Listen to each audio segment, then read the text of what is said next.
राधा साध्यं साधनं यस्य राधा मंत्रो राधा मंत्रदात्री च राधा सर्वं राधा जीवनं यस्य राधा राधा राधा वाचकीं तस्य शेषं।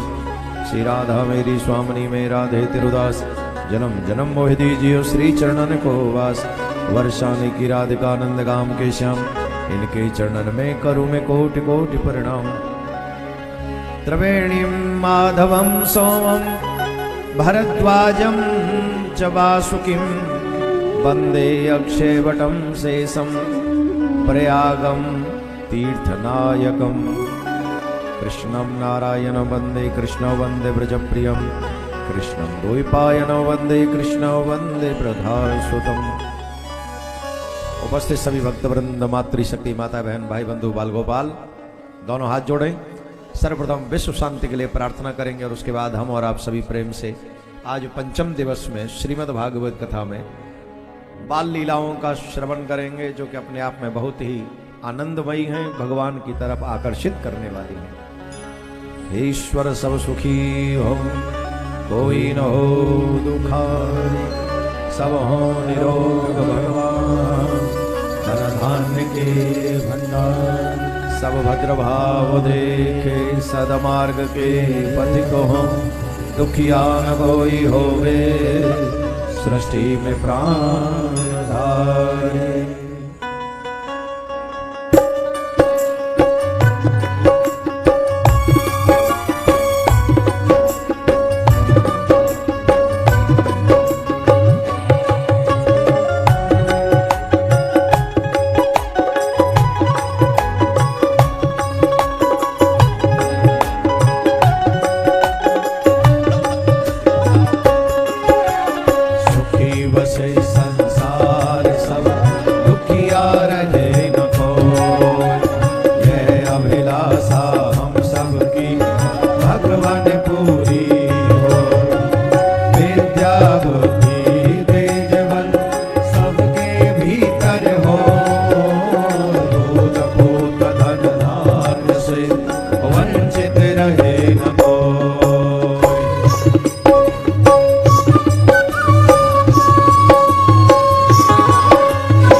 परमाराध्य श्री युगल सरकार के चरणों में कोटि कोटि नमन, उनसे प्रार्थना वो अपने व्यासपीठ ग्रहण करें।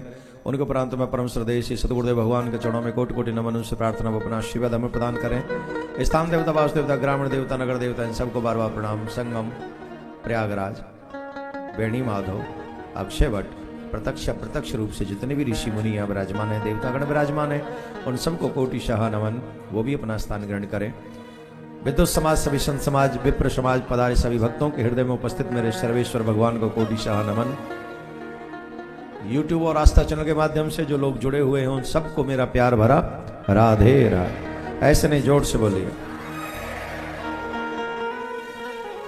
पूज्य वेदमूर्ति जी महाराज और पाताल बाबा, ये बहुत आयु है पाताल बाबा की, और हमको लगता है जब तक धर्म संसद होगी हमारी चौथी पांचवी, तब तक ये 100 ईयर्स के हो जाएंगे।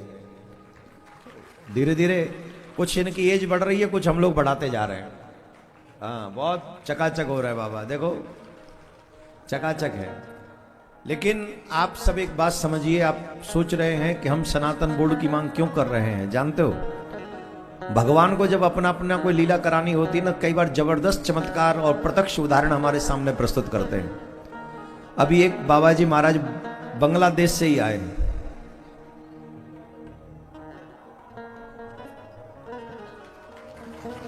आगे आ जाओ थोड़ा सा। ये जो महाराज आए हैं ये बांग्लादेश से आए हैं, और बांग्लादेश की स्थिति इन्होंने इस लेटर पे लिख के हमको दी। कितना? 7500 एकड़, 15,000 एकड़ जमीन जो इनके गुरुजी की थी। ब्रह्म ऋषि का धाम,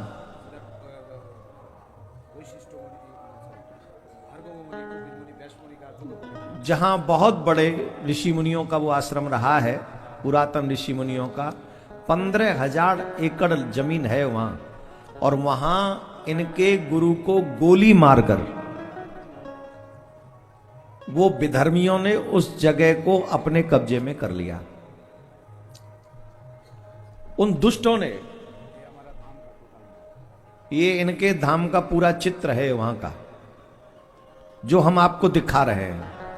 यह है इन विधर्मियों की असलियत, यह है इन विधर्मियों की औकात। ये तब तक धर्मात्मा है, तब तक भाईचारा है, जब तक हमारी संख्या ज्यादा है।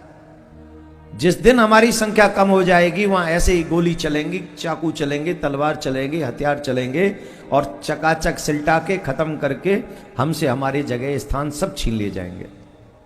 और आज हम स्वार्थ के ऊपर टिके हुए, अपने निज स्वार्थ के ऊपर, कि मेरा हित क्या है, मेरा क्या लाभ होगा इसमें, मुझे कौन सी पद प्रतिष्ठा मिल जाएगी इसमें। इसके कारण हम आने वाले भारत के भविष्य को, नौजवानों को, और अपने धर्म को, अपने देश को, सबको खतरे में डाल रहे हैं। अब ये जीता जागता उदाहरण ठाकुर जी ने भेजा है हमारे सामने, ये हमने प्रकट नहीं किया है। और किसी को सबूत चाहिए तो इनसे मिलो और ले लो ये सबूत, ये रहे इनके हाथ में। और इसके बाद भी अगर तुम्हारी आंख न खुले हिंदुओं, तो फिर मुझको लगेगा तुम लोग इसी लायक हो, तुम्हारे साथ यही होना भी चाहिए। जो सिर्फ अपने लिए, अपनी पद प्रतिष्ठा के लिए, अपने पेट के लिए, अपने जिंदा रहते हैं, फिर वो किसी को नहीं बचा पाता है, न वो अपने परिवार को बचा पाता, न देश, न धर्म को बचा पाता है। आज हम सबके पास अवसर है अपने सनातन बोर्ड का गठन कराकर ऐसे महात्माओं के ऊपर अत्याचार होने से हम रोक ले। ये महात्मा लोगों के अत्याचार जो हो रहे ये ठीक नहीं हो रहे, हमको बचाना होगा। हे हिंदुओं, सिर्फ अपनी रोटी की चिंता मत करो, अपनी बेटी की भी चिंता करो, अपने देश धर्म की चिंता करो। बाबा जी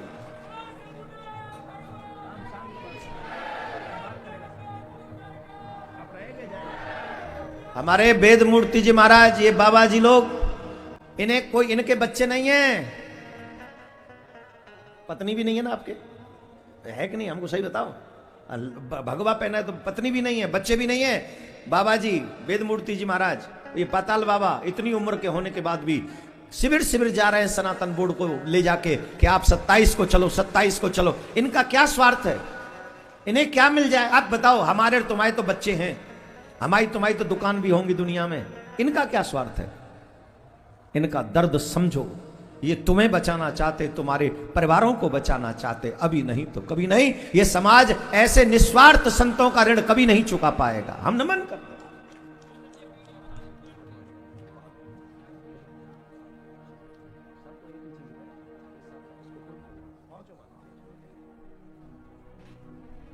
तो सभी संतों को नमन है, और ऐसे संतों की तरह हम सबको भी एकजुट होकर इस बार तोड़ दो सारी जंजीरें। आप हो जाएगा जो होने दो। हाँ,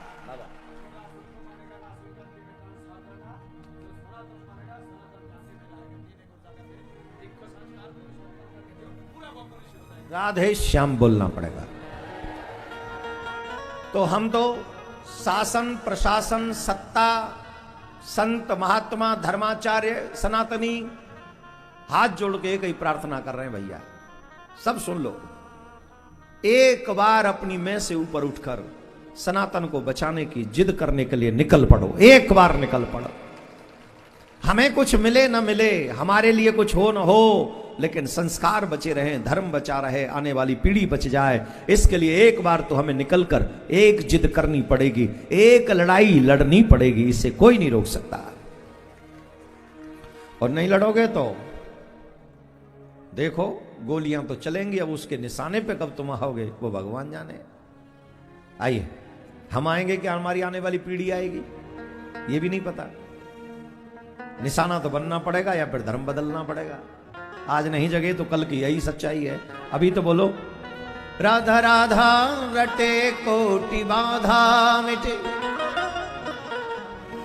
राधा राधा रटे कोटि बाधा मिटे, तेरा बिगड़े बने काम सारा, राधा नाम लगे अति प्यारा, राधा नाम लगे अति प्यारा, राधा नाम लगे अति प्यारा, राधा नाम लगे अति प्यारा, राधा राधा रटे कोटि बाधा, राधा राधा रटे कोटि बाधा मिटे, राधा राधा रटे कोटि बाधा मिटे, राधा राधा रटे कोटि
पड़ेगा तुम्हें गाना, राधा राधा पड़ेगा तुम्हें गाना, जिससे सुधरे मुकद्दर तुम्हारा, जिससे सुधरे मुकद्दर तुम्हारा, राधा नाम लगे अति प्यारा, राधा नाम लगे श्री राधे।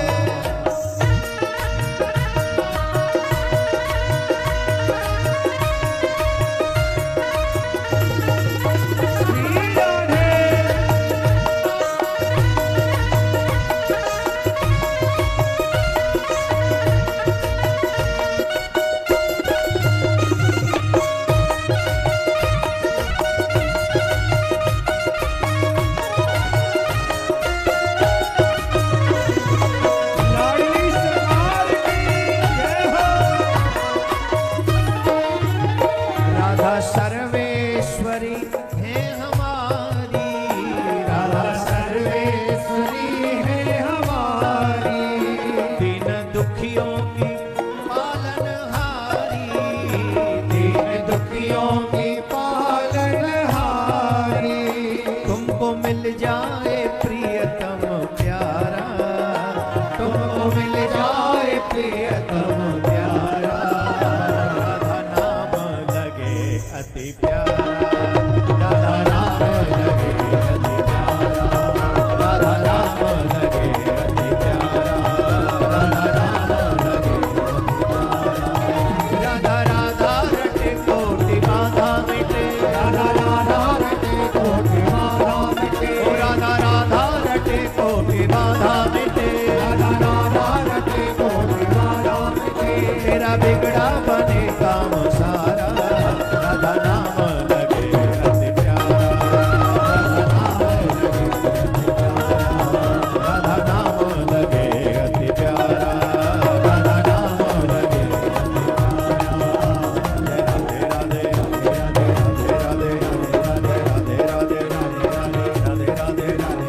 राधे राधे राधे राधे राधे राधे वृंदावन राधे राधे राधे राधे राधे राधे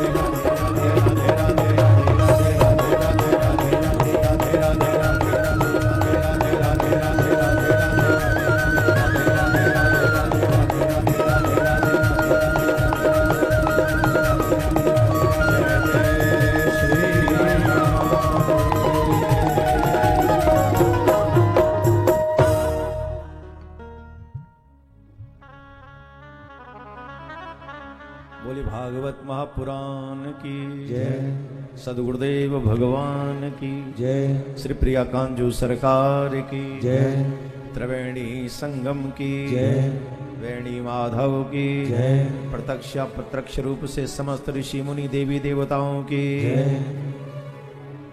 व्यास जी महाराज की जय, सुखदेव जी महाराज की जय, निम्बार्क भगवान की जय, कृष्ण जन्मभूमि की जय, धर्म की जय हो। अधर्म का नाश हो। प्राणियों में सद्भावना हो। विश्व का कल्याण हो। गौ हत्या बंद हो। गौ माता की सेवा हो। विश्व में शांति हो। विश्व में शांति हो। विश्व में शांति हो।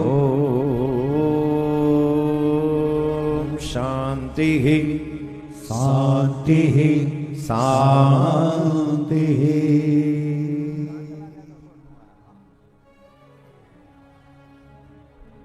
एक बार सभी बोलेंगे राधे राधे।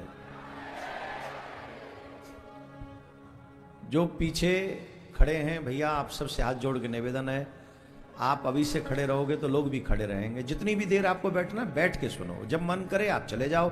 हमें भी पता है प्रयाग में आप लोग भ्रमण करने आए हो,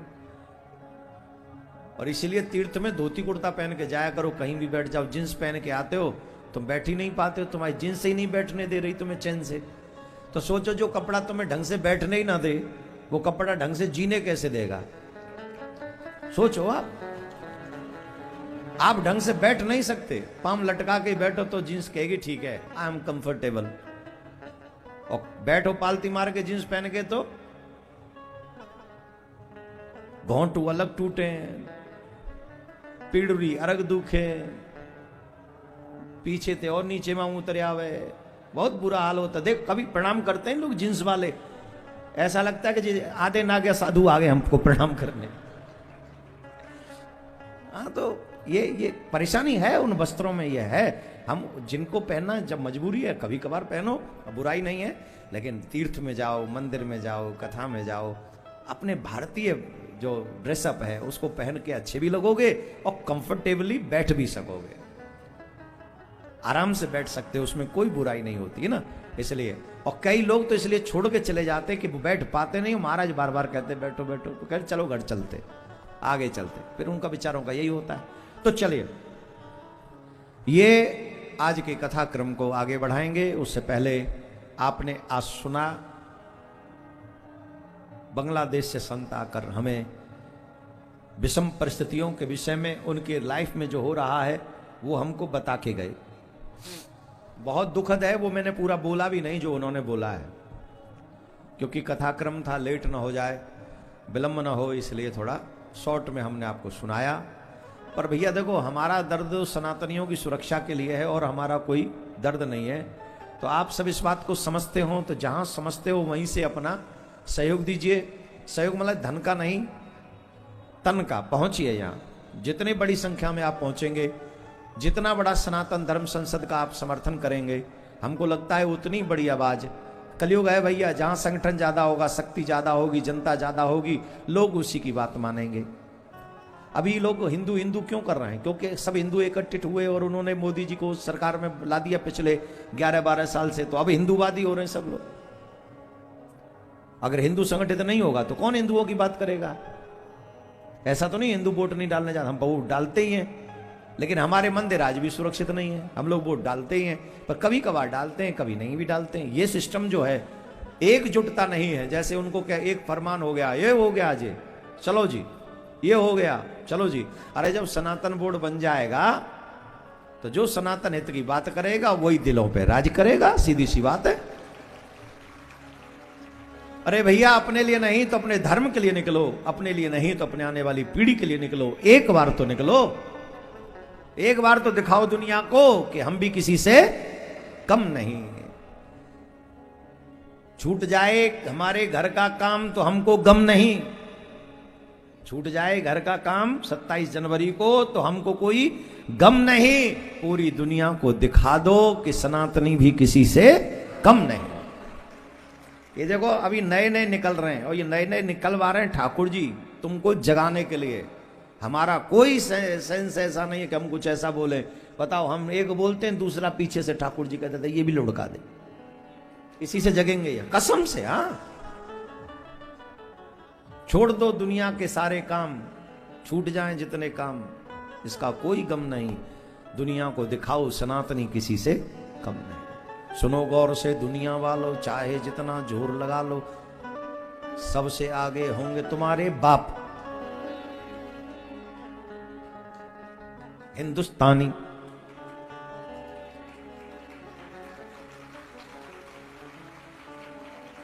हिंदुस्तानी हिंदुस्तानी, ये आई ताल यहां लास्ट में।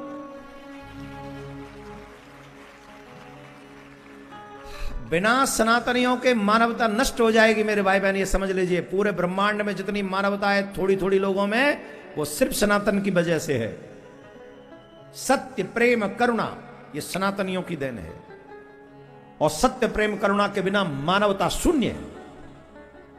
इसलिए सनातन मानवता को बचाना है, मानवता को, और जो मानवता नहीं है तो वो मानव नहीं है। आप समझ रहे हैं? मानवता होगी तब ना मानव होगा, नहीं तो जी तो कुत्ता भी रहा है। कुत्ता नहीं जी रहा है क्या? मानवता मार दोगे तो मानव नहीं रहोगे। दया करो, करुणा करो, प्रेम करो, सहायता करो, सहयोग करो, और धर्म के लिए लड़ो, ये भी मानवता है। देश के लिए लड़ो, ये मानवता है। अपने इस सुरक्षा के लिए खड़े हो जाओ, ये मानवता है। और इस मानवता को बचाए रखने के लिए हम सबको एकजुट होना पड़ेगा। और जब हम एकजुट हो जाएंगे, पर ये कथा सुनो अभी तुम। वो तो बाबा जी आए, उनका दर्द हमसे बर्दाश्त नहीं हुआ। वो कह रहे हमारे गुरुजी को गोली मार दी, मार दिया उनको। वो कह रहे हैं बांग्लादेश में, ये देखो कितना बड़ा दुख है। अब इस दुख को हम समझ रहे हैं कि नहीं समझ रहे वो हम जाने, आप जाने, हमें समझना है। कथा क्रम को सुने। कल आपने श्रवण किया कि भगवान श्याम सुंदर का प्राकट्य मथुरा के कारागार में हुआ, और कारागार में जब भगवान का प्राकट्य हुआ 14,000 पहरेदार पहरा दे रहे थे, और 14,000 जो पहरेदार पहरा दे रहे थे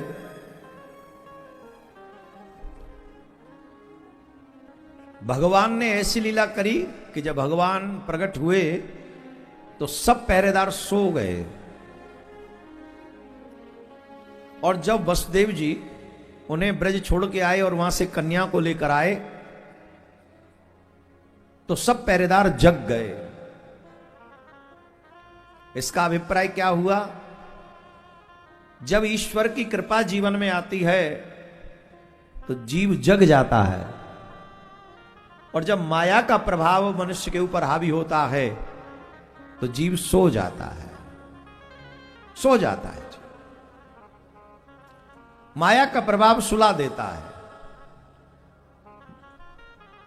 और यही समझ लीजिए अपने धर्म को बचाने के लिए शायद वही लोग आगे आएंगे जिन लोगों के ऊपर ईश्वरीय कृपा हो चुकी है और समझ में आ गई है इस बात की। जब माया आती तो सब सो जाते, जब ब्रज में सब सो गए थे, जब कन्या आई और कन्हैया पहुंचे तो सब जग गए। यही विषय है, इस विषय को समझना है। भगवान ब्रज में पहुंचे, यहां एक कन्या को लेकर जब वसुदेव जी वापस आए तो वो कन्या रोने लगी। जैसे ही कन्या रोई सब बच्चे सब जो सो रहे थे वो जग गए, द्वारपाल जग गए। द्वारपालों ने ये संदेश, ये मैसेज कंस को दिया। कंस दौड़ कर आया, भाग कर आया। कंस ने कहा ला इस पुत्र को मुझे दे। देवकी ने कहा ये पुत्र नहीं, ये पुत्री है। 8वें संतान के जगह पर ये पुत्री है। बोले नहीं, ये कैसे संभव है? बोले हाँ पुत्री है, पुत्र नहीं है। तो आप मुझे इस पुत्री को जीवन दान दें। ये पुत्री, ये कन्या भला आपका क्या बिगाड़ेगी? तो कंस ने कहा वैसे तो ये देवताओं ने हमारे साथ हो सकता है कोई छल किया है, क्योंकि देवताओं ने कहा था 8वें स्थान पर पुत्र होगा और वो तेरा काल होगा, और तुम कह रही हो ये पुत्री है, पर है तो 8वें स्थान पे ना, तो भी हम इसका वध करेंगे क्योंकि 8वें स्थान पे है। कंस ने देवकी की गोद से उस कन्या को छीन लिया, और छीन कर जैसे ही मारने के लिए शिला पर पटकना चाहा, वो कन्या हाथ में से उड़ गई, और हाथ में से उड़कर आकाश में पहुंची और अष्टभुजी दुर्गा बन गई। उस कन्या ने कहा तुम मुझे क्या मारोगे? तुम मुझे नहीं मार सकते, तुम्हारा सामर्थ्य नहीं है कि तुम मुझे मार सको। पर एक सच सुनो, तुम्हारा मारने वाला ब्रजमंडल में प्रकट हो गया। तुम्हें मारने वाला ब्रजमंडल में प्रकट हो गया। क्या बोलना पड़ेगा? और जोर से बोलो। हमारा आग्रह जो खड़े हैं वो बैठ जाएं कृपा करके। और ये तो हर सनातनी को पता होना चाहिए कि हमें कथा में जाके कभी नहीं खड़ा होना चाहिए, तुरंत बैठ जाओ। जब भी अवसर मिले जाके तुरंत बैठ जाओ। वही अष्टभुजी दुर्गा विंध्याचल देवी कही गई, वैष्णो देवी कही गई। हमारे काशी यहां इधर विंध्याचल देवी को बहुत मानते हैं, काशी की तरफ। वही विंध्याचल देवी है, अष्टभुजी दुर्गा। अर्थात आप ये भी कह सकते हैं कि ये जो विंध्याचल देवी है ये भगवान श्री कृष्ण की बहन है, क्योंकि यशोदा जी के यहां इन्हीं का जन्म हुआ, प्रकट हुई, और कन्हैया देवकी के यहां हुए। अदला बदली वहीं हुई, वो आ गई, ये चले गए। एक ईश्वर है और एक ईश्वर की शक्ति है। कंस ने सोचा कि मेरा काल प्रकट हो गया, ऐसे कैसे संभव है। और यही बात निश्चित है, व्यक्ति कितना भी प्रयास कर ले काल से नहीं बच सकता, मृत्यु से नहीं बच सकता। हमें मृत्यु से बचने का प्रयास नहीं करना चाहिए, हमें मृत्यु को सुंदर बनाने का प्रयास करना चाहिए। मृत्यु सुंदर कैसे हो, आप देखिए, आप और हम जब यहां कुंभ में विराजमान हैं, प्रयाग में विराजमान हैं, यहां कल्पवास कहा जाता है। कल्पवास, चारों युग 1000 बार घूम जाएं, कलयुग, त्रेता युग, द्वापर युग, सतयुग, तब एक युग होता है। अच्छा, एक चतुर्युगी होता है, वैसे ये चतुर्युगी 1000 बार घूम जाएं तब एक कल्प होता है, और वो ब्रह्मा जी का एक दिन होता है। हम यहां पर 1 महीने भजन करेंगे, तप करेंगे, या गंगा स्नान करेंगे, या फिर कुछ भी कथा सुनेंगे, करेंगे 1 महीना, और फल मिलेगा 1 कल्प तक करने का। जो लोग यहां बैठ के कथा सुन रहे हैं, परिक्रमा लगा रहे हैं, यज्ञशाला की यज्ञ कर रहे हैं, तो आप यहां 1 महीने यज्ञ कर रहे हैं या 1 दिन यज्ञ कर रहे हैं। वैसे तो यज्ञ हर दिन, जो बाहर से आए कल्पवास कर रहे हैं, उनको हर दिन यज्ञ करना चाहिए, उसका भागीदार बनना चाहिए। कथा हर दिन सुननी चाहिए, संगम में स्नान हर दिन करना चाहिए, रोज जाया करो 4 बजे। कौन कौन गए 4 बजे संगम में? देखो कितने कितने सात्विक लोग बैठे हैं, ऐसे लोगों का दर्शन कर लो तो पाप कट जाए। हम तो नहीं गए 4 बजे भैया, सीधी सी बात है। हमको एक डर रहता कहीं ऐसा ना हो हम 4 बजे डुबकी लगाएं और फिर शाम को कथा में खर्र खर्र करे गला। तो हमको लगता है कि हमारा संगम स्नान भगवान की कथा कहना ही हमारा संगम स्नान चल रहा है। आप समझ गए ना? तो हम जाएंगे डुबकी लगाने एक दिन, ऐसा नहीं है हम सिर्फ एक ही दिन जाएंगे, जब तक रहेंगे 1 या 2 दिन। उसके पीछे रीजन है एकमात्र कथा में विघ्न न पड़ना। हमारा कोठा ठंडो है, ठंडो कोठा है, ठंडो कोठा मतलब हम गर्मी तो सह सकते, सर्दी नहीं सह पाते। तो सर्दी नहीं सह पाएंगे तो फिर रह गई कथा हमारी, है ना। और भगवान ने हमें जो सेवा सौंपी है वो कथा कहने की सेवा सौंपी है, तो इस सेवा में विघ्न न पड़े, इसके लिए थोड़ी सावधानी हम बरतें। आप लोग जाइए, कल सुबह 4 बजे चले जाना, 3:30 बजे डुबकी लगाना। क्यों डर लग रहा है? ठंड लगेगी? नहीं, आप जिस समय आप कंफर्टेबल हो आप जाके स्नान करें, या जो भी सत्कर्म आप कर रहे हैं। अभी तो हमको बड़ा, हम कहीं पढ़ रहे थे प्रयाग में भंडारा मतलब अन्नदान करने का, कल एकादशी है, कल ही है ना 25 तारीख, आज 24 हो गए ना। हमने वो डाला है वीडियो, आज लेट पड़ा होगा या आ जाएगा आप तक, वो पूरी कथा तो उसमें सुनना। सट तिला एकादशी है कल, और बहुत शुभ है, बहुत शुभ है। इसमें तिल का दान बहुत महत्वपूर्ण है, तिल का दान। और जिस जल से आप स्नान करो उस जल में तिल डाल। बाकी पूरी कथा और पूरा उसका लाभ जो है वो वीडियो में एकादशी वाले में, अभी कथा में कहेंगे तो वो कथा का प्रसंग छूट जाएगा। तो हम कहीं पढ़ रहे थे दान का, अन्न दान का महत्व इतने गजब का है। फिर जब उनके विषय में हम पढ़ रहे थे तो फिर हमने अंदाज लगाया कि जिन जिन लोगों ने हमारे साथ मिलकर शिविर, हमारे शांति सेवा चैरिटेबल ट्रस्ट को जो दान दिया भंडारे के लिए, और वो उस धन से ये जो भंडारा चल रहा है, हमने सोचा इनके भाग्य कहां से बने होंगे। अब वो तो दे दिए ना, यहां चल भी रहा है, फिर उनके भाग्य का वर्णन कौन करेगा, वो भी कुंभ में, प्रयागराज में। अरे संतों की वाणी से हमने ये सुना है, अगर पूरा भंडारा ही ना कर सको तो कम से कम एक नमक की थैली ही पहुंचा दो भंडारे के लिए।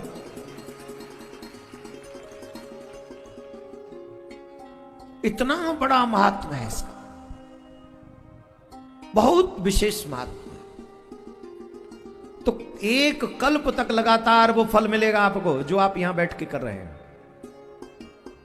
आज का व्यक्ति सहनशील नहीं है, बहुत ज्यादा देर तक एक काम नहीं कर पाता है, धैर्य नहीं है उसका, अधैर्यवान है, उसे जो कुछ चाहिए वो अभी चाहिए। लेकिन धर्म कहता है कि धैर्यवान बनो, शुभ कार्य करो और धैर्यवान होकर उसकी प्रतीक्षा करो। जैसे पृथ्वी पर बोया हुआ बीज कभी निष्फल नहीं जाता, समय आने पर वो बाहर निकल आता है, ठीक वैसे ही मनुष्य का किया हुआ कर्म कभी निष्फल नहीं जाता, उपयुक्त समय आने पर वो जीवन में हमारे काम आता है। तो जितने भी लोग भंडारे के लिए सहयोग किए हैं, मैं तो उनके भाग्य के बारे में सोच रहा था। और कल एकादशी है, तो आप सबसे निवेदन है कल भी बढ़ चढ़कर सहयोग करके इस सनातन के 144 साल में बने शुभ कार्य में, शुभ मुहूर्त में अपने भाग्य को जगाने का काम करें।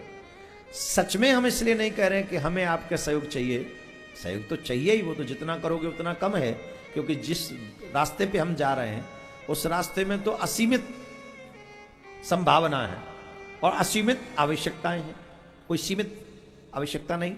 परंतु जो शुभ समय चल रहा है ये आपको भी असीमित फल देने वाला है। तो मैं इस उद्देश्य से कह रहा हूं कि आपको असीमित फल मिले, मुझे कुछ मिले, संस्था कुछ मिले इसलिए नहीं, आपको असीमित फल मिले इसलिए हम कह रहे हैं। और बहुत आवश्यक है इस शुभ समय को समझना। भगवान की कथा आप सुन रहे हो तो आपको यह कथा सुनने का लाभ, एक कल्प तक कथा सुनने का लाभ मिलेगा। बताइए आप सोचिए, करिए गणना। आप जीवन है 60-70 साल का, 100 साल का।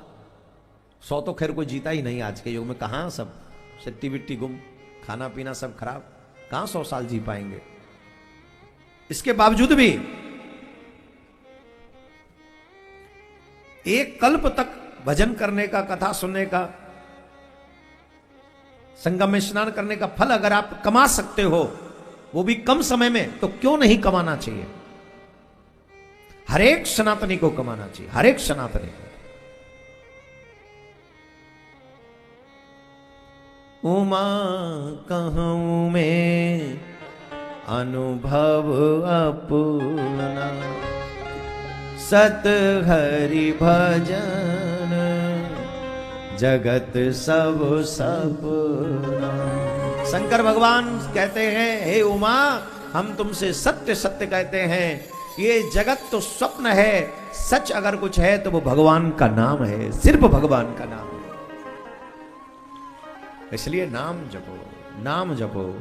और संगम तट पर आना ये हमारे पूर्व जन्मों के सुकृतों का फल है कि हम संगम तट पर आए और उस संगम तट पर आकर हम भगवान के इस कार्य में आनंद ले रहे हैं। यहां रहना, कथा कितनी बार आप बोलोगे, जब हम बुलवाते राधे राधे बोलना पड़ेगा, कितनी बार बोलते हो आप लोग। एक एक बार नाम जपने का कितना पुण्य है। कृष्ण कहने का, एक बार कृष्ण कहने का कितना पुण्य है, एक बार राम कहने का क्या पुण्य है, ये वेद व्यास जी भी पूर्णतः लिख नहीं पाए। रामचरितमानस में तो लिख दिया, राम न सकहि नाम गुण गाई। अपने नाम का प्रभाव अगर भगवान भी लिखना चाहे तो नहीं लिख सकते। राम से बढ़ो राम को नाम। तो जिन्हें नाम महाराज की कृपा प्राप्त हो गई है उनका भाग्य उदय हो गया है, यही भाव मन में रखना चाहिए। राधे राधे बोलना पड़ेगा। अब आप धीरे बोलोगे तो बात बिगड़ जाती है।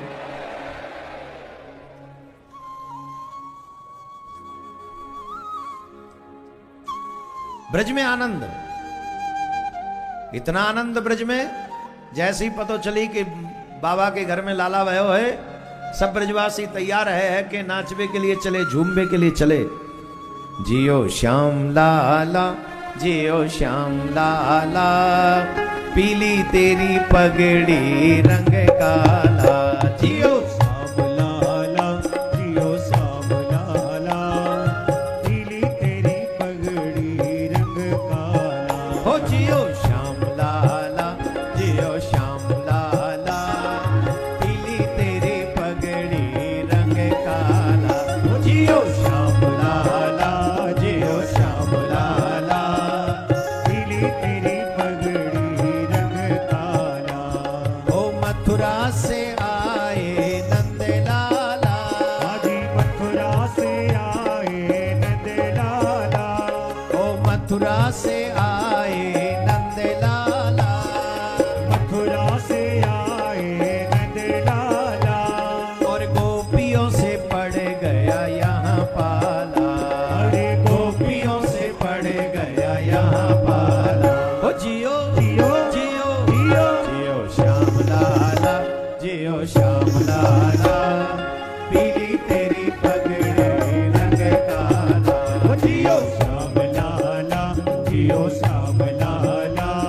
लाला पीली तेरी पगड़ी रंग काला। ओ जियो श्याम लाला, जियो श्याम लाला, पीली तेरी पगड़ी रंग काला। राधे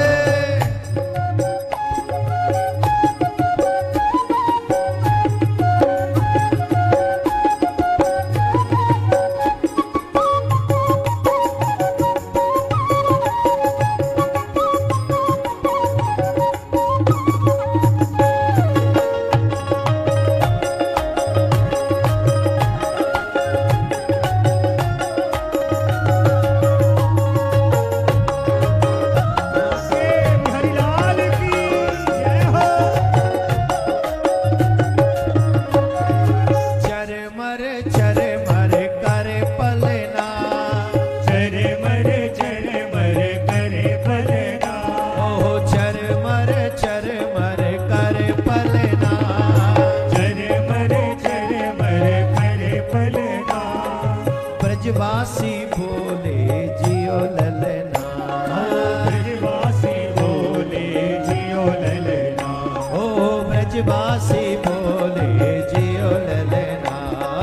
ब्रजवासी बोले जियो ललना। ओ जियो जियो जियो जियो जियो श्याम लाला, जियो श्याम लाला पीली तेरी पगड़ी रंग काला। जियो श्याम लाला, जियो श्याम लाला, पीली तेरी पगड़ी रंग काला। जियो श्याम लाला, जियो श्याम लाला पीली तेरी पगड़ी रंग काला।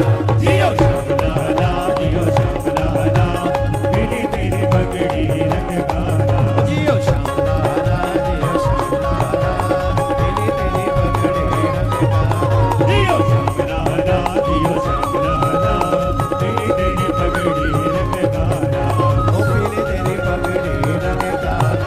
ओ पीली तेरी पगड़ी रंग काला।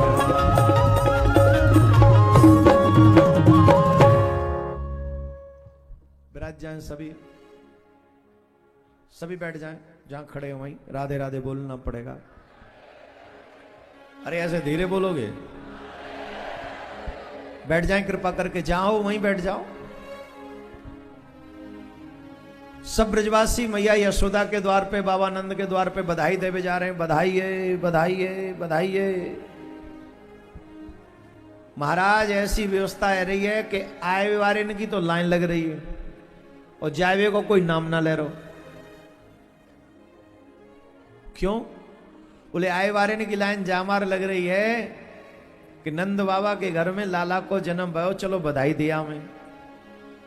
तो बधाई दे वारे घंटा 2 घंटा रहने चाहिए, जानो चाहिए। बोले ना, जब लाला को दर्शन कर लें तो फिर जावे को मन नहीं करे। इतनो सुंदर लाला, इतनो सुंदर लाला, इतनो सुंदर लाला आज तक कबू देखो ही नहीं। तो सब ब्रजवासी आनंद में मगन है। नंदस आत्मज उत्पन्नो जाता हादो महामनः। नंद बाबा के घर में आनंद को प्रादुर्भाव भयो, सब ब्रजवासी मगन भये, बहुत आनंद आया। नंद बाबा कर चुकावे के लिए मथुरा गए। गोपानाम गोकुल रक्षायाम निरूप्य मथुराम गतः। कंस को कर चुकावे के लिए मथुरा गए। वहां वसुदेव जी थे, वो मिले कर ये सरकारी कार्य सिलटाए के वसुदेव जी थे मिले। दोनों मित्र हैं, आपस में घनिष्ठ मित्र हैं।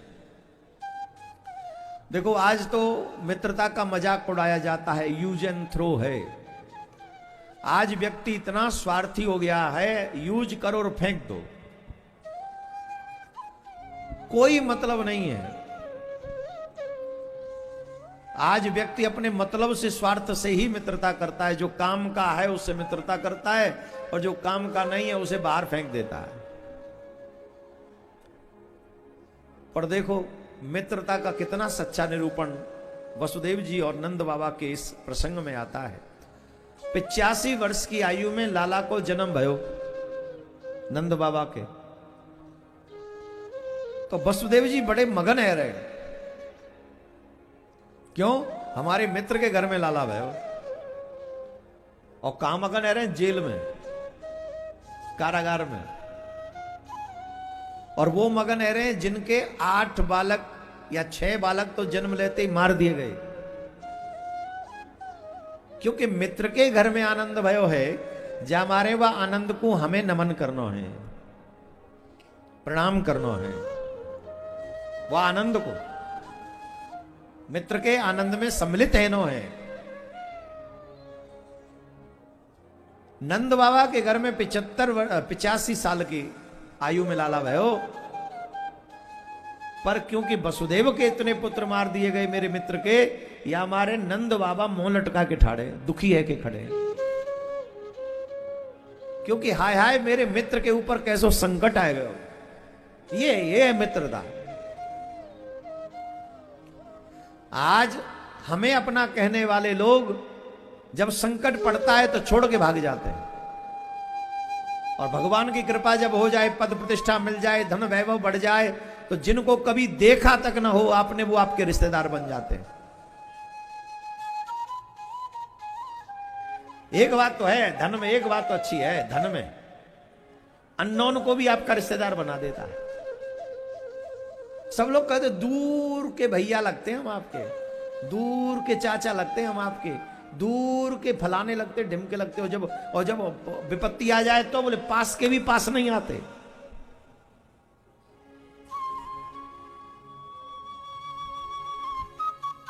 वैसे तो अच्छाई है। एक संत ने बड़ा अच्छा भाव लिखा, दुख ही मानव की संपत्ति है, तू दुख से क्यों घबराता है। असली संपत्ति सुख नहीं है, असली संपत्ति तो दुख है। दुख ही मानव की संपत्ति है, तू दुख से क्यों घबराता है। एक और अंतर है इन दोनों का, मत एक चीज और है।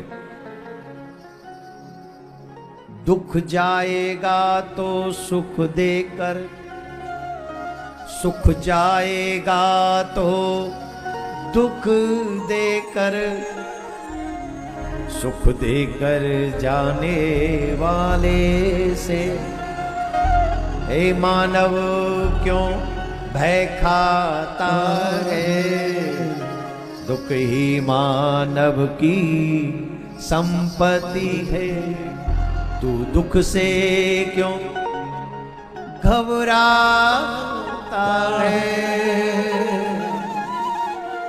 तू दुख से क्यों घबराता है।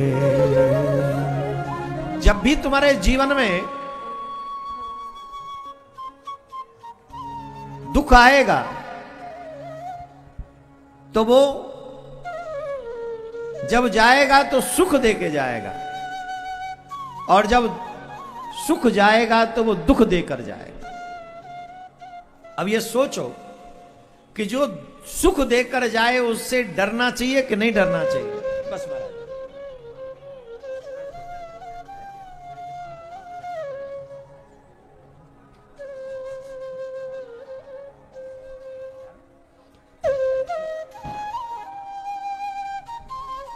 आप सोचिए। अच्छा एक बात बताओ, आपको कैसे लोग अच्छे हैं, जो तुम्हें सुख दें कि जो तुम्हें दुख दें? बताइए, कैसे लोग पसंद हैं तुम्हें, जो तुम्हें सुख दें कि दुख दें? आप लोग जो पीछे खड़े ना, आने वाले लोगों को आप डिस्टर्ब करेंगे। आप वहीं बैठ जाओ तो वो आपके पीछे बैठ जाएंगे, और अगर आपको थोड़ी देर रही है तो फिर साइड में खड़े होकर सुनो, फिर वहां मत खड़े मत हो बीच में, या बैठ जाओ। अच्छा बताओ, आप लोगों से क्वेश्चन किया, आपको सुख देने वाले लोग ज्यादा अच्छे लगते हैं कि दुख देने वाले? जब जल्दी बोलो, इतना समय नहीं हम प्रतीक्षा करें तुम्हारी। सुख देने वाले अच्छे लगते हैं कि दुख देने वाले? तो सुख देने वाला ही है दुख, जब जाएगा तो तुम्हें सुख देके जाएगा। वैसे तो दुख में ही हमें अपनों की पहचान होती है। सुख में तो तमाम लोग आके खड़े हो जाते हैं हमारे साथ में, ऐसे ऐसे लोग आके खड़े हो जाते हैं, पूछो ही नहीं। और जब आपको आवश्यकता होती है तो आपके अपने भी तुम्हें गुड बाय कह के निकल जाते हैं। इसलिए धैर्यवान बनो, या तो किसी को अपना कहो मत, और अपना कहो तो जल्दी से मुख मत मोड़ो, निभाने का प्रयास करो, अवश्य प्रयास करो। बोलो राधे राधे। ऐसे नहीं, जोर से बोलना पड़ेगा, और जोर से।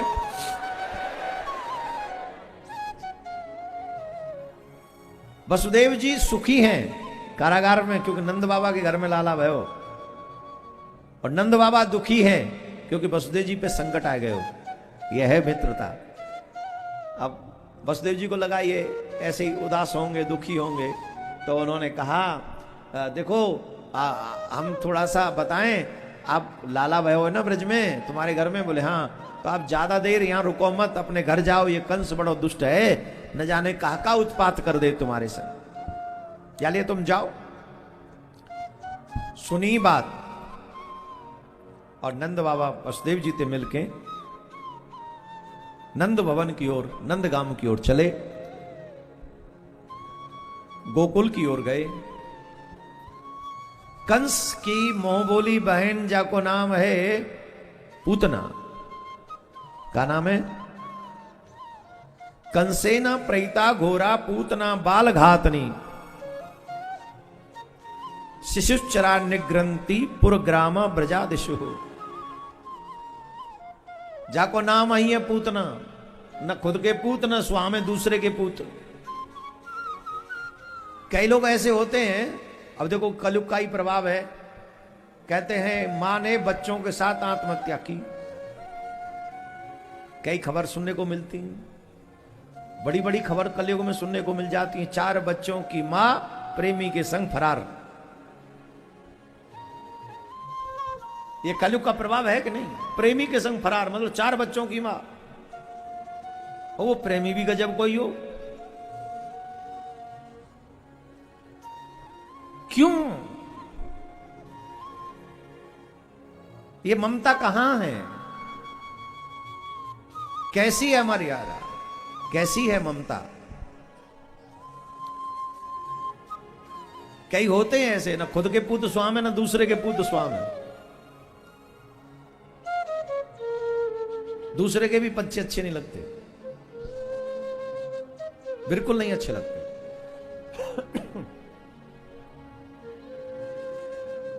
तो पूतना को भेजा, और वो पूतना अपने स्तन से कालकूट विष लगाकर आई। संकल्प लेके आई कि जितने भी नवजात शिशु हैं, महीना 15 दिन के, सबको समाप्त कर देंगे दूध पिला पिला के। रूप बदल के आई, वेश बदल के आई, और पूतना छोटे छोटे बाल गोपालों को मारने के लिए ब्रज की ओर बढ़ी। भगवान श्री कृष्ण ने चिंतन किया, मनन किया। देखो, जब हम भगवान के हो जाते हैं तो सारी जिम्मेदारी फिर भगवान की है, फिर हमारी नहीं। भगवान जाने, भगवान का काम जाने। कई लोग डरते हैं कि काम छोड़ के कैसे जाएं कुंभ नहाने।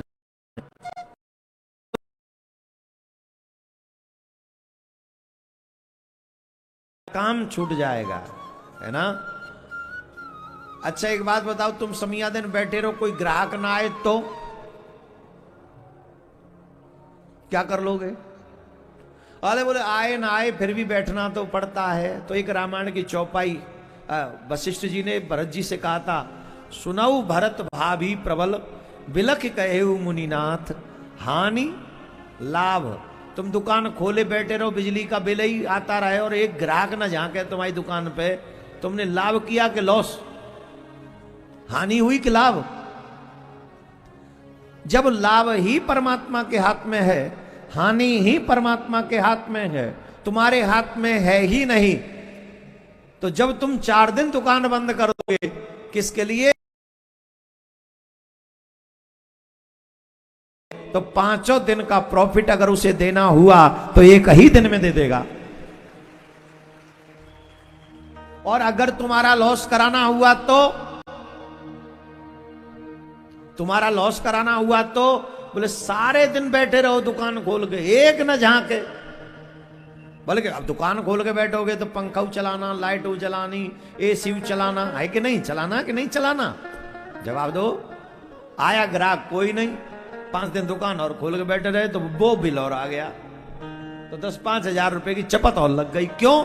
हानि और लाभ दोनों ही परमात्मा के हाथ में है। फिर करें क्या? बोले कुछ अपने काम जीवन के भगवान के हाथ में भी छोड़ देने चाहिए। तेरे हवाले मेरी गाड़ी, तू जाने तेरा काम जाने, तू जाने तेरा काम जाने, तू जाने तेरा काम जाने।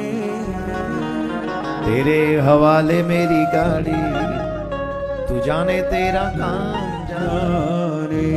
सौंप दिया सब भार तुम्ही पे, जीत तुम्ही पे, हार तुम्ही पे, रख लेना लाज हमारी। दोनों हाथ ऊपर करके बोलो, प्रिया कांजू से कहो, सौंप दिया सब भार तुम्ही पे। हे सनातनियों, 27 तारीख का भार हमने अपने हाथ में नहीं रखा है, हमने प्रिया कांजू के हाथ में सौंप दिया है। सौंप दिया सब भार तुम्ही पे, जीत तुम्ही पे, हार तुम्ही पे, रख लेना लाज हमारी, तू जाने तेरा काम जाने। तेरे हवाले मेरी गाड़ी, तू जाने तेरा काम जाने। जब से तेरी शरण में आया, जब से तेरी शरण में आया, एक अनोखा आनंद पाया, एक अनोखा आनंद पाया। मिट गई, मिट मिट मिट मिट मिट गई, मिट गई चिंता सारी, तू जाने तेरा काम जाने। तेरे हवाले मेरी गाड़ी, तू जाने तेरा काम जाने। आम सो मच हैप्पी। क्यों? ये इतनी बड़ी रिस्क हम लेते हैं ना, कसम से हम तुम लोगों के बल पे नहीं लेते, हम ठाकुर जी के बल पे लेते हैं।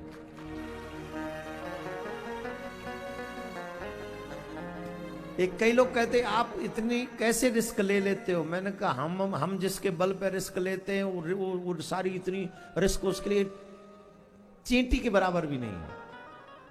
थोड़ी सी हवा तेज कर देगा, ऐसे तमाम विपत्तियों के बादल भड़क खत्म कर देगा। और यह सच है। मेरे ठाकुर के आगे किसमें सामर्थ्य है? और मैंने तो ऐसे लोगों को मिटते हुए देखा है जिन्होंने हमें मिटाने की प्लानिंग की, खुद कहीं के नहीं रहे वो। और कसम से हमने कभी कुछ नहीं कहा, हमने ठाकुर जी से शिकायत तक नहीं की उनकी, पर वो कहीं के नहीं रहे। क्यों? क्योंकि उसे पता है कि बचाना कैसे है। मिटाने वाले लाख प्रयास करें, बचाने वाला अकेला ही काफी है, बहुत पर्याप्त है। तो जब हमें यह पता चलता है कि हमारा बचाने वाला ही कृष्ण है, तो फिर हम डरें क्यों किसी से? जब चाहेगा, जो चाहेगा वो हमसे करवाएगा और हम करेंगे। हानि लाभ जीवन मरण यश अपयश विधिहात, 6 चीजें भगवान ने अपने हाथ में रखी हैं। कितना हानि होगी, कितना लाभ होगा, कितना यश होगा, कितना अपयश होगा, और कब जन्म होगा और कब मरण होगा, किसी के बाप में हिम्मत नहीं जो उसमें आके प्रॉफिट या लॉस या कम या ज्यादा कर सके। ये करने वाला परमात्मा है, भगवान ही करने वाले, कोई और नहीं कर सकता। तो जब ये, और इन 6 चीजों के पीछे दुनिया बाबरी है। अरे तुमने हमको दिया नहीं, इसका मतलब भगवान चाहता ही नहीं कि हमको मिले। हमने तुम्हें ये सुनाया नहीं, इसका मतलब भगवान चाहता ही नहीं कि तुम कोई सुनने को मिले। हम तो ये चाहते हैं कि लाख तुम्हारा सपोर्ट करें, पर हम नहीं कर पा रहे हैं, इसका मतलब भगवान नहीं चाहता कि हम तुम्हारा सपोर्ट करें। और अगर भगवान चाहता होगा कि 27 को धर्म संसद चकाचक हो जाए, तो तुम चाह कर भी अपने आप को अपने घर में रोक नहीं पाओगे, चाह कर भी नहीं रोक पाओगे। आपको ऐसी प्रेरणा देगा ठाकुर जी कि आप न चाहते हुए भी भाग के चले आओगे, न चाहते हुए भी। मिट गई चिंता सारी, तू जाने तेरा काम जाने, तेरे हवाले मेरी गाड़ी, तू जाने तेरा काम जाने। जितने भी लोग यहाँ आए हैं ना कुंभ में कल्पवास करने के लिए, आप ये मत सोचना कि तुम अपनी मर्जी से आए हो। और आए हो तो जब तुम घर से निकले हो, ट्रेन से, गाड़ी से, फ्लाइट से, उसी समय से ठाकुर जी तुम्हें वॉच कर रहा है। और जब तक वापस नहीं चले जाओगे तब तक वो तुम्हें वॉच करता रहेगा, देखता रहेगा। जब तक घर सुरक्षित न पहुंचो तब तक तुम्हें देखेगा, वो लगातार देखेगा। क्यों? अहम त्वा सर्व पापेभ्यो मोक्षयिष्यामि मा शुचः। जो मेरा हो गया है उसकी सारी जिम्मेदारी मेरी है, सारी की सारी जिम्मेदारी मेरी है। यह किसका प्रभाव है? जो पीछे खड़े हैं, मेरा ध्यान आप अपनी ओर आकर्षित कर रहे हैं। आप बैठ जाएंगे तो मेरा मन कथा में अच्छे से लगेगा। जहां है वहीं बैठ जाइए, वहीं बैठ जाइए।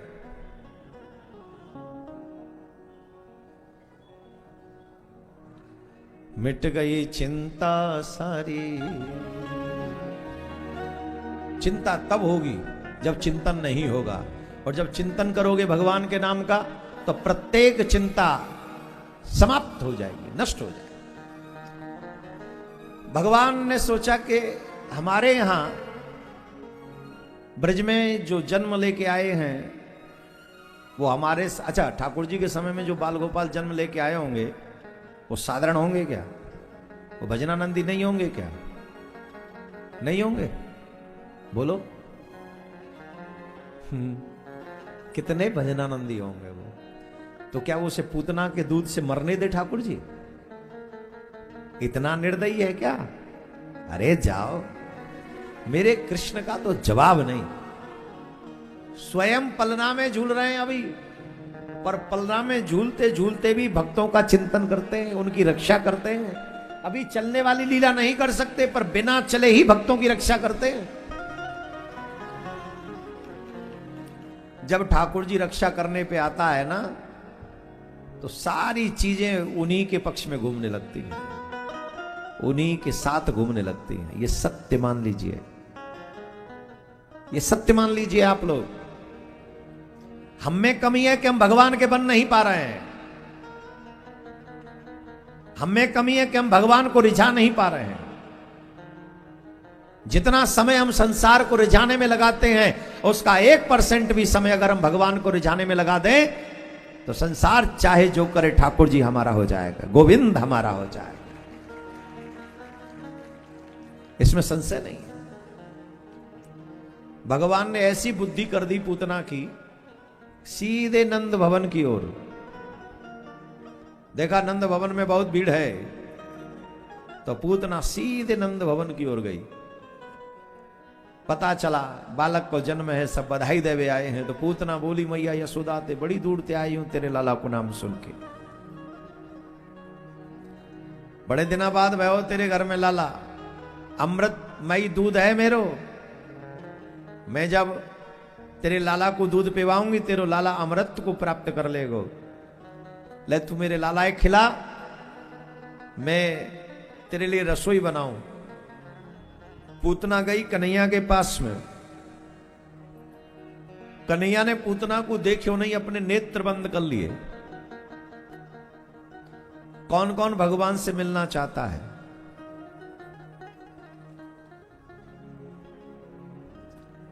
अब देखो, हमने कहा कौन कौन मिलना चाहता है, हाथ सब उठा देते हैं, पर जब रास्ता बताते हैं तो फिर किंतु परंतु और मनमाने रास्ते स्वीकार करते हैं। अब अगर मुझे प्रयागराज जाना है तो प्रयाग वाला ही रोड पकड़ना होगा, दिल्ली जाना है तो दिल्ली वाला रोड अपनाना पड़ेगा, मुंबई जाना है तो मुंबई वाला रोड अपनाना पड़ेगा। अगर भगवान से मिलना है तो भगवान से जो मिला सके ऐसा मार्ग अपनाना पड़ेगा। और भगवान से कैसे मिला जा सकता है ये स्वयं भगवान ने ही बताया है।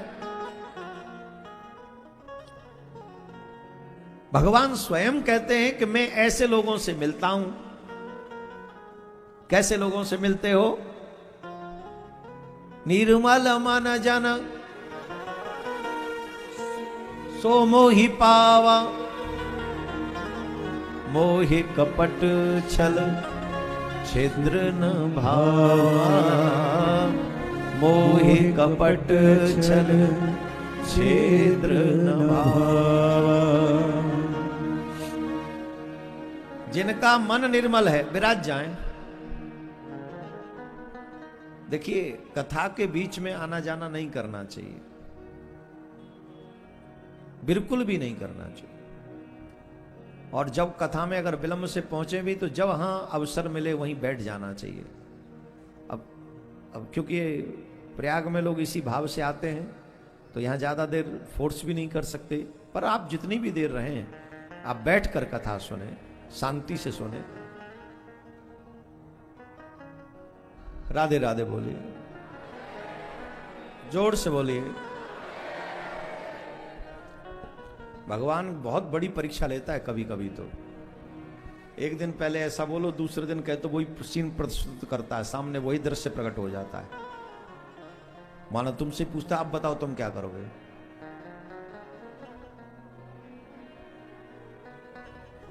गजब है ठाकुर जी।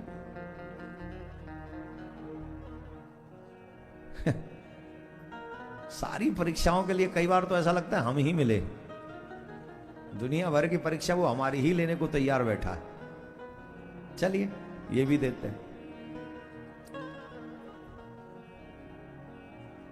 भगवान से मिलने के लिए भगवान के बताए हुए मार्ग पर ही चलना पड़ेगा। स्वयं के निर्मित मार्ग से परमात्मा नहीं मिलेगा। भगवान ने क्या मार्ग बताया? निर्मल मन जन सो मोहि पावा, मोहि कपट छल क्षेत्र न भावा। जिसका मन निर्मल है वही मुझे प्राप्त कर सकता है। मुझे छल पसंद नहीं, मुझे कपट पसंद नहीं।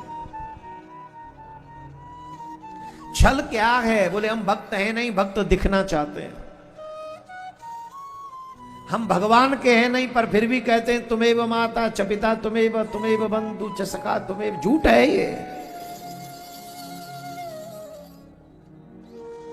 हमने आज तक भगवान को न मां कहा न पिता कहा, कभी समझा ही नहीं। बोलने में क्या जाता है? अभी कोई बहुत बड़ा पद प्रतिष्ठावान व्यक्ति आ जाए तो देखो बड़े बड़े धर्म के मर्मज्ञ भी उसके चरणों में बिछ जाते हैं। हाँ या ना? बोलो। पदवान हो, धनवान हो तो बड़े बड़े लोग भी जो किसी से स्वयं मिलना नहीं पसंद करते, वो हाथ जोड़ के लाइन लगा के उसके खड़े हो जाते हैं। बड़े बड़े धनाढ्य लोग, अगर कोई बहुत बड़ा पदवान व्यक्ति आ जाए, धनाढ्य लोग खड़े हो जाते लाइन में, हाथ जोड़ के। बताइए, वो जो नौकरों को, सर्वेंटों को रोज गाली देते रहते हैं, उन्हें लाइन में खड़े हुए देखा है आपने? हाँ जी कि ना जी? क्या दृश्य। और वहीं कोई साधु आ जाए तो, वहीं कोई भक्त आ जाए तो कुर्सी से खड़े तक नहीं होते। यह है कपट। और जब मंच पे जाएंगे तो ऐसे दिखना चाहेंगे जैसे हमसे बड़ा कोई सनातनी है ही नहीं, हमसे बड़ा धर्मात्मा कोई नहीं है। मंच पे हम सच्चे सनातनी दिखना चाहते हैं, हिंदू दिखना चाहते हैं, धर्मात्मा दिखना चाहते हैं, लेकिन जैसे ही मंच से उतर के जाएंगे, कोई बहुत बड़े धनाढ्य व्यक्ति हो, उसके यहां कोई ब्राह्मण आ जाए, कोई संत आ जाए, ईमानदारी से बताओ क्या उसके लिए खड़े होकर स्वागत करेगा वो? जवाब दो।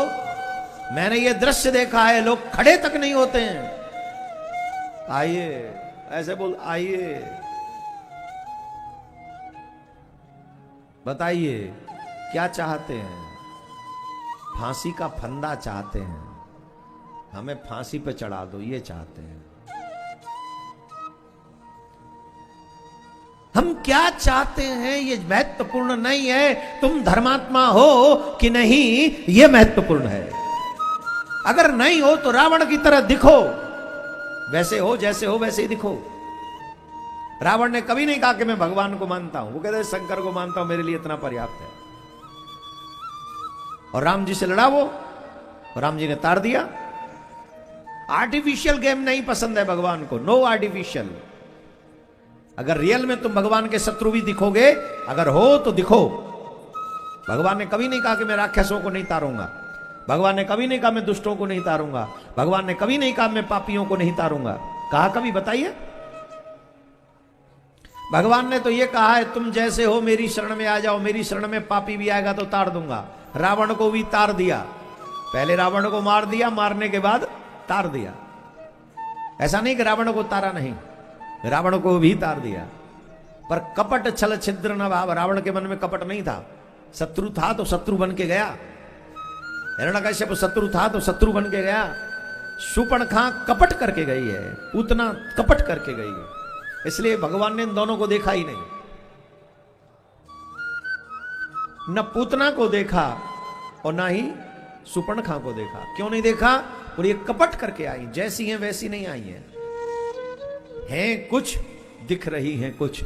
और यही वजह है हमारे भगवान से न मिलने की, यही वजह है कि हम हैं कुछ और दिखना चाहते हैं कुछ।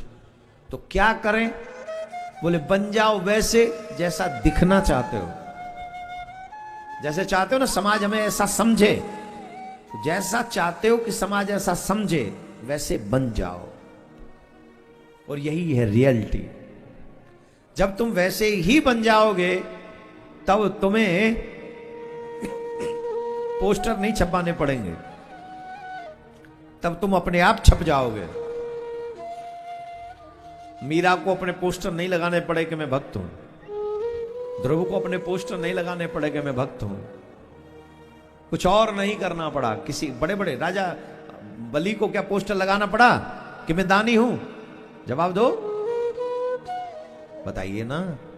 तो भगवान को क्या चाहिए? Pure heart. जैसे हो वैसे ही आ जाओ, नकली बन के मत आओ, असली बन के आओ। और जब तुम असली जैसे हो वैसे ही आ जाओगे, हम तुम्हें स्वीकार कर लेंगे। ये भगवान का वचन है। अरे ठाकुर जी ने तो वैश्या को भी स्वीकार किया है, औरों की तो बात छोड़ दीजिए। अभी हम शिव पुराण की कथा कर रहे थे, कौन कौन सुन रहा था? बेंगलोर में हम शिव पुराण की कथा कर रहे थे ना अभी, बेंगलोर में, जहां हिंदी भी लोग ढंग से नहीं समझते, वहां हम शिव पुराण की कथा कह रहे थे। सुनी थी कि नहीं? हाँ, इसीलिए व्यू कमाते कि तुम देखते ही नहीं हो, सुनते ही नहीं हो। अब तो यहाँ आ गए, इस चक्कर में बैठे हो तुम, हमारे यहाँ संगम वाले लोग, चेला लोग। ये हमारे चेला लोगों ने हमारे साथ बहुत बड़ा गेम खेला है, यही नहीं देते हमको समय। लाखों लाखों लाखों लाखों चेला है, लाखों तो हम कह रहे हैं, वैसे तो करोड़ों में मामला है। और कई बड़े बूढ़े चेला हैं, हो सकता है हमें पता न चला हो, सिलट गए हो। हाँ हाँ, भगवान उनकी आत्मा को शांति दे। पर कितने ऐसे चेला हैं जो अभी लिविंग हैं भाई। वही चेला ठान ले तो क्या संभव नहीं है? एवरीथिंग इज पॉसिबल, एवरीथिंग, सब संभव है आज भी। बस जिद हो जाए, जिद हो जाए कि हमें ये करना है। कपट छल छिद्र न भावा, कपट नहीं, रियलिटी में। अब देखिए, जब धर्म पर संकट हुआ, क्या बात सुना रहे थे हम, एकदम भूल गए हैं? विश्वामित्र जी की, है। शिव महापुराण की, हाँ देखो वर्मा जी सुन रहे हैं ध्यान से। शिव महापुराण में भगवान शिव के अवतारों की चर्चा आती है। उसमें एक कथा आती है एक वैश्या की, बड़ी अद्भुत कथा है। अब शिव पुराण होगा तो पता नहीं कह भी पाएंगे कि नहीं, क्यों कथा शिव पुराण बहुत कथा है। तो अब जब अभी आ गई है वो बात तो अभी बोल देते हैं। अगर प्योर मन की हो, प्योर मन के हो, तो कितने भी बुरे काम तुमने किए भगवान तुम्हारी ओर आकर्षित हो जाएगा। एक वैश्या थी, वैश्या, शिव पुराण की कथा है। अब वैश्या से पता तो चली गया कि काम क्या करती होगी, अब इसका विश्लेषण क्या करें। पर उसकी एक विशेषता थी, शिव जी की पूजा किए बिना नहीं रहती थी। नित्य शिव जी का अभिषेक करती थी, शिव जी की पूजा करती थी, आदि आदि शिव जी का यही सब उसका, उसके बाद अपना कार्य करती थी। तो शंकर भगवान उसके इस नित्य नियम से प्रसन्न हो गए और एक दिन एक वैश्य का अवतार, मतलब एक वणिक का अवतार लेकर, रूप धर के, बड़े सुंदर है, पैसे वाले से बनकर, एक हाथ में मणियों सा जड़ा हुआ कंगन पहनकर, क्योंकि वैश्याएं धनवान की तरफ आकर्षित होती हैं, वो चाहे बुढ़ा ही क्यों ना हो, उसे धन से आकर्षण होता है, शरीर से नहीं होता उसका। वैश्या जो होंगी वो, उन्हें शरीर से कोई लेना देना नहीं है, उन्हें तो धन है कि नहीं इस पे। तो वैसे ही वणिक बनकर गए, वैश्य बनकर गए, बड़े हाथ में मणियों से जमा हुआ कंगन पहन के गए और बहुत सुंदर, ऐसा लगा जैसे एकदम बहुत बड़े सेठ हैं। शंकर भगवान बनकर गए ऐसे। तो शंकर भगवान के उस कंगन को देखते ही मोहित हो गई वो, और आओ भगत में लग गई। आओ आओ विराजो विराजो। बोले हाँ विराज गए, बताओ। बोले हम आए हैं यहां पर। बोले हाँ। तो उसने कहा आपके हाथ में ये जो कंगन है ये बड़ा सुंदर दिख रहा है। बोले अच्छा ये कंगन तुमको चाहिए? बोले प्रसाद है, मिल जाएगा। तो बोले अच्छा चलो ये कंगन हम तुम्हें दे दें तो हमें क्या मिलेगा? उसने कहा कि मैं 3 दिन और 3 रात्रि आपकी पत्नी बनके आपकी सेवा करूंगी। बोले हम ऐसे कैसे मान ले कि तुम हमारी सेवा करोगी, वचन दो। बोले वचन कैसे दूं? बोले चंद्र और सूर्य को साक्षी करके कहो, और चंद्र और सूर्य को साक्षी करके हमारे हृदय पे हाथ रख के कहो कि तुम हमारी 3 दिन तक पतिव्रता स्त्री बन के रहोगी। तो उसने चंद्र और सूर्य को साक्षी करके कहा कि 3 दिन 3 रात्रि तक मैं आपकी पतिव्रता पत्नी साध्वी बन के रहूंगी। और भगवान के हृदय का स्पर्श किया तो भगवान ने वो कंगन लिया और उसको पहना दिया। भगवान के पास में एक सुंदर शिवलिंग भी था और वो भी मणियों से जड़ित था, बड़ा सुंदर शिवलिंग था। तो उस शिवलिंग की ओर भी वो आकर्षित हुई। बोले ये तो हमारे प्राण हैं, 3 दिन तक तुम इस शिवलिंग को अपने पूजा स्थल में रखो। याद रखना अगर ये शिवलिंग को कुछ हुआ तो हमारे प्राण निकल जाएंगे। बोले नहीं नहीं कुछ नहीं होगा। ऐसे कैसे होगा? तो जहां वो पूजा करती थी वहीं शिवलिंग विराजमान करा दिया। किसके यहां चले गए शंकर भगवान? जोर से बोलो। हाँ हाँ सुन लिया। अब सही बताओ, आज कोई भगवान रूप बना के किसी वैश्या के यहां चले जाएं तो सोशल मीडिया में उस भगवान का क्या हाल होगा? ट्रेंडिंग में चलेंगे भगवान, वो ट्रेंडिंग में, और सारे गाली देने वाले लोग खड़े हो जाएंगे एक साथ, देखो भगवान कहां मिला, बिना ये सोचे समझे उद्देश्य क्या है। आज व्यक्ति सिर्फ कर्म देखता है, उद्देश्य नहीं देखता, जबकि देखना चाहिए उद्देश्य। आप झूठ बोल रहे हो तो आपके झूठ बोलने का उद्देश्य क्या है? आप सच बोल रहे हो तो सच बोल रहे। कई सत्य भी ऐसे होते हैं जिसका उद्देश्य है दूसरे को बदनाम करना, हाँ या ना? कई बार लोग सच भी बोलते हैं लेकिन उद्देश्य गलत है उनका, वो चाहते हैं कि लोग उनकी नजरों में गिर जाएं। भाई आपने कहीं से चोरी की, चोरी क्या की? बोले दूध में जहर मिल गया, अब आप किसी को बताना नहीं चाहते तो उस दूध की चोरी करके आप लेके चले गए। अब सत्य तो यह है कि आपने दूध की चोरी की, लेकिन उद्देश्य था आपका उसको बचाना, था कि नहीं? पर आपके उद्देश्य को जाने बगैर वो अब बताएंगे बड़ा ईमानदार भगत बनता था, देखो ये दूध चोरी करते हुए हमने देखा, सबूत, बोले वीडियो बनाया है। अब वीडियो में तुम दूध चुराते हुए दिख रहे हो, अब बताओ ये हानिकारक है लाभकारक है, बताओ दुनिया क्या कहेगी? उद्देश्य तो नहीं पता चला उसे, जबकि हमारे यहां दंड विधान उद्देश्य के ऊपर भी निर्भर है। आप ये कार्य कर रहे हो तो इस कार्य को करते समय आपके मन में उद्देश्य क्या था, वो महत्वपूर्ण है। तो शंकर भगवान वैश्या के यहां चले गए, शिवलिंग विराजमान करा दिया और कह दिया कि अगर शिवलिंग को कुछ हुआ तो हमारे प्राण निकल जाएंगे। अब उसने सैया सजाई फूलों से और बड़ा इत्र वित्र डाला, बड़ी सुगंधी हुई, वयोवृद्ध बन के गए थे, वयोवृद्ध। और जैसे ही सैया पर गए तो भगवान ने अपनी लीला की। लीला क्या की कि जहां शिवलिंग रखा था वहां आग लग गई, और जैसे ही आग लगी तो वो भागी। वो भागी तो पहले बंदर बंदर जो थे वो सब खोल दिए उसने, पक्षी बक्षी उड़ा दिए, और जब तक शिवलिंग को उठाने के लिए जाती तो धूम धूम धूम करके वो शिवलिंग नष्ट हो गया। जैसे ही शिवलिंग नष्ट हुआ तो वो वैश्य बोले, अरे अरे ये अनर्थ हो गया, अनर्थ हो गया, अनर्थ हो गया, शिवलिंग नष्ट हो गया, नष्ट हो गया, तुमने वचन दिया था शिवलिंग को कुछ नहीं होगा, अब हम नहीं बचेंगे, नहीं बचेंगे, हाय हाय शिवलिंग के बिना मैं कैसे जीवित रहूंगा। इतना कहा लुढ़क गए शिव जी, खुद ही लुढ़क गए, प्राण निकल गए। शिव जी जो वैश्य बन के आए थे प्राण निकल गए।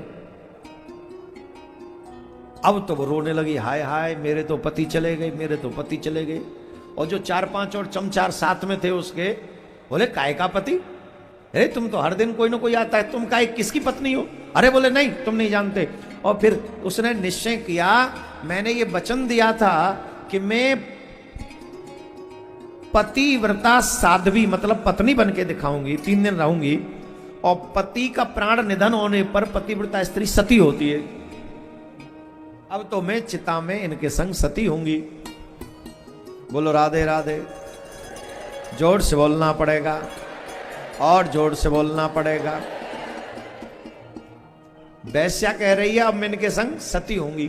तो उसके जो फॉलोअर्स थे ना, यूट्यूब के, इंस्टाग्राम के जो उसके फॉलोअर्स थे ना वैश्या के, उसने कहा वीडियो डाल दिया कि अब मैं सती होने जा रही हूं। तो महाराज दीवाने भड़क गए, पागल हो गए, हाय हाय तुम चली जाओगी, हमारा क्या होगा, ऐसा मत करो, हमारे प्राण चले जाएंगे। अरे ऐसे बुढ़े तो आते रहते हैं जाते रहते, इनके चक्कर में तुम काहे मर रही हो, काहे अपने प्राण दे रही हो। ये यूट्यूब तो मैंने अपनी तरफ से डाल दिया, पर फॉलोअर्स माने उसके जो दीवाने थे उसे समझा रहे थे, अरे पागल हो क्या तुम, ऐसे तो तमाम आएंगे तुम्हारे पास, ऐसे थोड़ी प्राण देने चाहिए। इन सबके लाख समझाने पर भी उसने अपना वचन नहीं तोड़ा। लाख समझाने पर भी उसने अपनी वो धर्म विधा को स्वीकार किया कि नहीं, जब मैंने वचन दिया है कि मैं पतिव्रता बन के दिखाऊंगी तो ये पतिव्रता स्त्री का कार्य है कि साध्वी बनो, सती हो।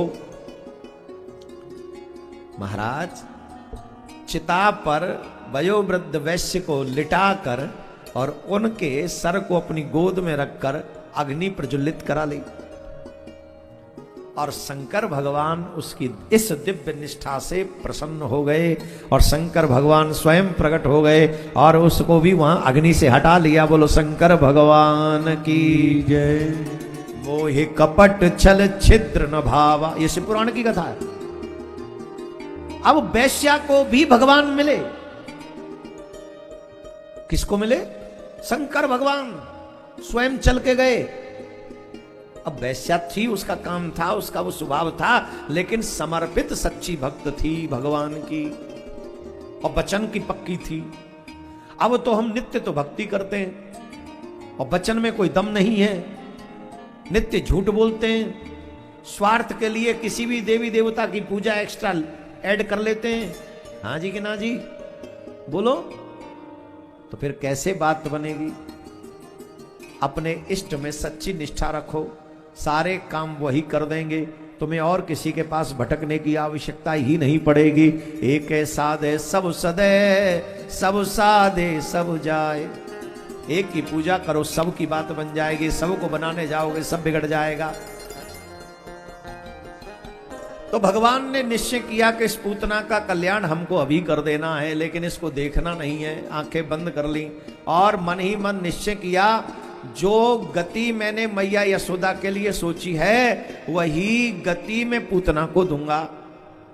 पूतना ने कन्हैया को उठाया, अपना आंचल कन्हैया के मुख में दिया और भगवान ने प्राणों का पान कर लिया। पहले दूध का पान किया, विष का पान किया और फिर प्राणों का पान कर लिया। वो चीख रही थी, मुच्चताम मुच्चताम, अरे छोड़ दे, अरे छोड़ दे, अरे छोड़ दे, मर जाऊंगी, छोड़ दे। कन्हैया बोले, मौसी जाए एक बेर पकड़ ले तू, वाय छोड़त ना हूं, और जाए छोड़ दे तो कहूं वाय फिर कबो पकड़ तो ना हूं। तू मैंने पकड़ लिये हो तो तेरो कल्याण ही करूंगो। राधे राधे बोलना, अरे राम राम राम राम राम जोर से बोलना पड़ेगा। अब बताइए ऐसा दयालु मिलेगा कि जहर पिला और फिर भी मुक्ति मिल जाए? बोलो। और ऐसे दयालु से भी अगर तुम्हारी प्रीत न हो तो ये तुम्हारे पाप नहीं है तो क्या है बता दो। ऐसे दयालु ठाकुर से भी अगर हमारी प्रीत नहीं है तो ये हमारे पाप ही तो हैं, ये हमारे पाप हैं जो हमें भगवान का बनने नहीं दे रहे, गोविंद का बनने नहीं दे रहे। मेरी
राधे राधे दोस्तों, सभी भक्तों को मेरा प्यार भरे राधे राधे। दोस्तों, देवकी नंदन महाराज जी महाकुंभ प्रयागराज महाकुंभ से हमें बहुत सुंदर सत्संग ज्ञान श्रीमद् भागवत कथा सुना रहे हैं। दोस्तों ये भागवत कथा सुनने से ना आपका सारा जीवन सुख से कटेगा। सिर्फ 7 दिन भागवत कथा सुन लीजिए। भागवत कथा सुनना बहुत ज़रूरी है। हम सबको कथा क्यों सुनना चाहिए दोस्तों? कथा हम सबको सुनना बहुत ज़रूरी है। भागवत कथा सुनने से जन्म जन्म के पाप नष्ट हो जाते हैं। भागवत कथा से हमें बहुत कुछ सीखने को मिलता है। हमारा जीवन कैसे जीना है, जीवन को कैसे चलाना है, सब कुछ सीखने को मिलता है। हमारा कल्याण कैसे होगा, हमारा जीवन धन्य कैसे होगा, ये सारा कुछ भागवत कथा से ही सीखने को मिलता है। इसलिए भागवत कथा हम सबको सुनना चाहिए। पति पत्नी एक साथ मिलकर सुने तो और अच्छा है। पति पत्नी के बारे में फिर जानने को मिलता है कि पति पत्नी का सुखी जीवन कैसा होना चाहिए, पति पत्नी का तो घर परिवार कैसा होना चाहिए और आसानी से घर परिवार कैसे चला सकते हैं। भागवत कथा में ये सारा कुछ सीखने को मिलता है हमको। दोस्तों श्रीमद् भागवत कथा पूज्य देवकीनंदन महाराज ठाकुर जी सुना रहे हैं प्रयागराज से। दोस्तों प्रयागराज में महाकुंभ में बहुत बड़े बड़े साधु संत आए हैं। साधु संतों का दर्शन करने से हमारा कल्याण हो जाएगा।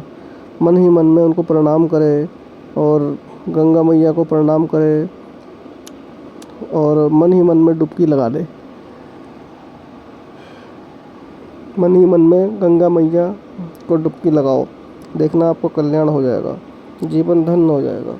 दोस्तों देवकीनंदन महाराज श्री कृष्ण जन्मभूमि को लेकर बहुत ही चल रहे चर्चा में, बहुत ज़्यादा मेहनत कर रहे हैं, बहुत ज़्यादा साधु संतों को इकट्ठे कर रहे हैं। सनातन बोर्ड बनाने के लिए भी बहुत कोशिश कर रहे हैं। इसलिए हम सबको महाराज जी का साथ देना चाहिए। दोस्तों सभी मिलकर जब साथ देंगे तो वो काम बहुत आसानी से हो जाएगा। सरकार को भी झुकना पड़ेगा। अभी सनातन बोर्ड हमारा बन जाएगा। सनातन बोर्ड बन गया तो समझ लो सारा कुछ अच्छा हो जाएगा सनातन धर्म के लिए। इसलिए देवकीनंदन महाराज सभी साधु संतों के पास हाथ जोड़ के प्रार्थना कर रहे हैं कि सभी लोग साथ दो। दोस्तों आपको महाराज जी का विचार, सत्संग, कथा कैसे लगा कमेंट करके ज़रूर बताएं। हमारे अन्न दान सेवा यूट्यूब चैनल को भी सब्सक्राइब कर लीजिए। यहाँ पर आपको रोज़ ऐसे ही सुंदर सुंदर कथा सुनने को मिलेगा। मिलते हैं नए वीडियो पर। राधे राधे।